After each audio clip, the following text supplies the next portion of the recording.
ত্রয়োদশ জাতীয় সংসদ নির্বাচনকে সামনে রেখে বেশ সরগরম গাইবান্ধা সদর আসন। বিএনপির একাধিক মনোনয়ন প্রত্যাশী আছেন ভোটের মাঠে, তবে জামায়াতে ইসলামীর প্রার্থী একজন। মাঠে আছে জাতীয় পার্টি সহ অন্যান্য দলও। ওয়ালটন এখন দেশের সীমানা পেরিয়ে পৌঁছে গিয়েছে 50টিরও বেশি দেশে। ওয়ালটন, ঘরে ঘরে বিশ্বজুড়ে। গাইবান্ধা সদর 2 আসনটিকে একসময় জাতীয় পার্টির দুর্গ ভাবা হতো। তবে নবম জাতীয় সংসদ নির্বাচনে আসনটি হাতছাড়া হয় আওয়ামী লীগের প্রার্থী মাহবুব আরা বেগম গিনির কাছে। গিনি নবম, দশম ও একাদশ জাতীয় সংসদ নির্বাচনে টানা 3 বার সংসদ সদস্য নির্বাচিত হন। এরপর দ্বাদশ জাতীয় সংসদ নির্বাচনে দলীয় সিদ্ধান্ত অনুযায়ী মহাজোটে থাকা জাতীয় পার্টিকে এই আসনটি ছেড়ে দিতে প্রার্থিতা প্রত্যাহার করে নেয় গিনি। কিন্তু লাঙ্গল প্রতীক নিয়ে মহাজোটের প্রার্থী মোহাম্মদ আব্দুর রশিদ সরকার স্বতন্ত্র প্রার্থী শাহ সারোয়ার কবিরের কাছে 3153 ভোটের ব্যবধানে পরাজিত হন। তবে সরকার পরিবর্তনের পর পাল্টে যায় পুরো দৃশ্যপট। এবার প্রধান প্রতিদ্বন্দ্বী ভাবা হচ্ছে বিএনপি ও জামাতের মনোনীত 2 প্রার্থীকে। এই 2 দল ছাড়াও গণ অধিকার পরিষদ, এনসিপি, ইসলামী আন্দোলনের প্রার্থীরা কাজ করছেন মাঠে।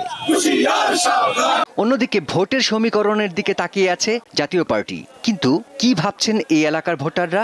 দেশের উন্নয়ন করবে, দেশে ভালো করবে, সবকিছুর দাম কমে দিবে। মানুষের প্রত্যাশা যে এখানে একটা মেডিকেল কলেজ স্থাপন হবে, গাইবান্ধাবাসীর প্রত্যাশা এখানে একটা কৃষি বিশ্ববিদ্যালয় হবে। দুর্নীতি না করে, সাধারণ মানুষের ক্ষতি না করে, এরকম একজন মানুষ। দুনিয়া বাঁচে দেখতে গেলে আমাদের কষ্ট করে খেতে হবে। আমাদের যে সরকারের যে পণ্যগুলোর দাম কম রাখবে, মনে করবো যে না, এই সরকারে আমাদের প্রয়োজন বারবার।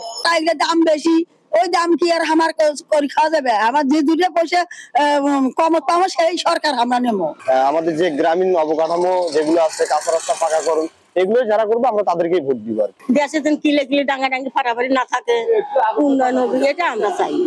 এবার আসনটিতে জয় পেতে ভোটারদের দাঁড়ে দাঁড়ে ঘুরছেন বিএনপি মনোনীত প্রার্থী। যদি এমপি নির্বাচিত হই, আমরা এখানে জনগণের স্বার্থের জন্য হব, এলাকার উন্নয়নের জন্য হব, এবং যে সমস্ত প্রয়োজনীয়, যেমন শিক্ষা খাত, স্বাস্থ্য খাত, তারপরে যোগাযোগ ব্যবস্থা, বেকার সমস্যা সমাধান, নদী ভাঙন রোধ, এই সমস্ত বিষয়ে আমরা পদক্ষেপ নেব।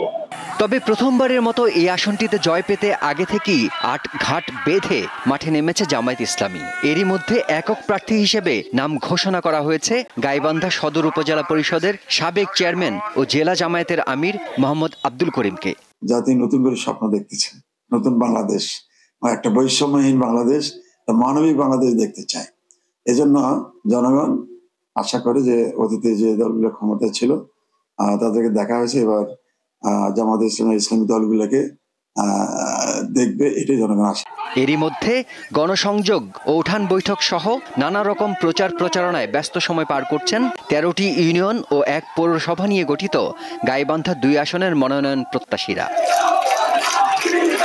শিমুল বাশার, দীপ্ত বার্তা কক্ষ।